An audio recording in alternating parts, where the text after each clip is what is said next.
This is a film called Vivarium, and this totally stuck under the radar. Didn't get a trailer reaction for this at all. Didn't even see it mentioned anywhere. I think that, people kind of were like, oh, it's a sci-fi thing, but not quite. Not at all. Let's find out why.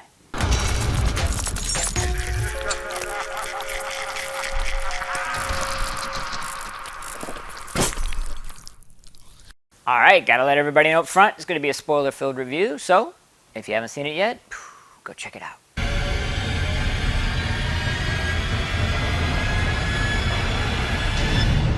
Alright, you're here. So, to make sure we're all on the same page, a lovely young couple decide to get their first house. They walk into a very disturbing sales office. Somehow don't turn around screaming. It's Eisenberg and Potts, by the way. And they finally, agreed to the old drive out to take a look at the suburbia hell. And, yeah, hilarity definitely ensues. All right, we start off with likes, and there is so much to love here. It's not even funny. This was one of the most accurate, scathing, introspective, and well done, deep analysis and criticism of the absolute horror of, I guess, what I would call the average life. Wow. I've had this discussion with people for many years.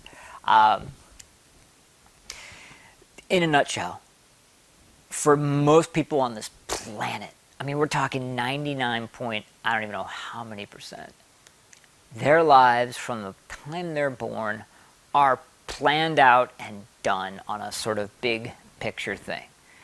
You're a kid, you go to school, you get married / get a job, you have kids, you die. That's it. Nothing else.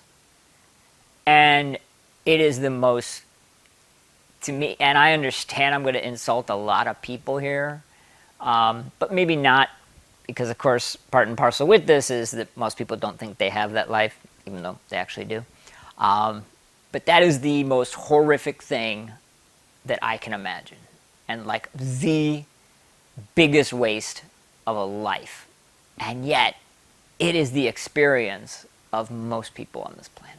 It doesn't matter race, income, color, nation, nothing. That is the human life that our society has fostered upon us.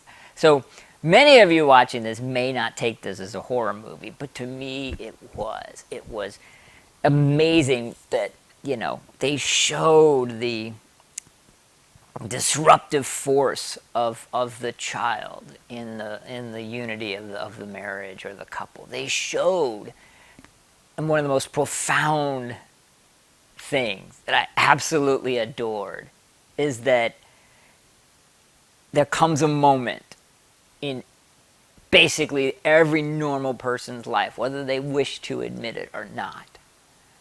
And I get, on an evolutionary standpoint, that this is the way things are supposed to be. I get that. I just don't like it.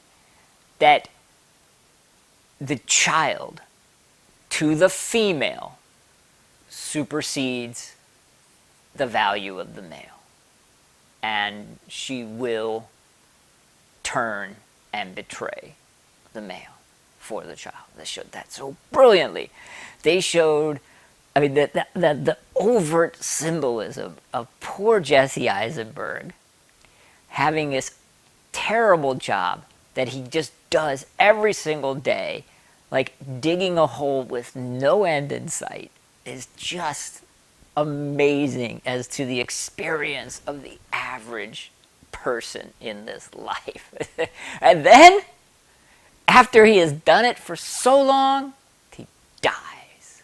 Just perfect. Just absolutely perfect. It's absolutely perfect on every. I could go on and on and on. If you don't get it, or you don't care, or you don't agree with it, this probably isn't the thing for you. But for me, and then, of course, what happens at the end? The little freaky kid thing takes over the job luring new people, which is the eternal cycle. And that's why I say 99% of the people that have ever lived lead this normal, vanilla, horrifying life. Absolutely horrifying. And this dissected that and laid that bare better than anything that I have seen in forever. And I applaud the filmmakers and the writers for this. It was truly, at least for me personally, a treat. All right, it's time for dislikes, and I'm going to just throw it out there. Absolutely none whatsoever. This was perfect. All right, it is Pinhead time, and got a little Pinhead here. Yeah, you can't really sit on my lap for most of this. No feet. Nonetheless, this is without question, no surprise here. 5 out of 5 Pinheads. This is perfect. All right, so what did you guys think? Please let me know. I suspect there's going to be probably a lot of hate on this. Probably not a lot of interest in this because it didn't really fall under that traditional horror moniker. Probably most of the sites had it listed as sci-fi. But really, for anybody who is able to step back and kind of look at what the life of the average person is, this is one of the most horrifying things that you can imagine.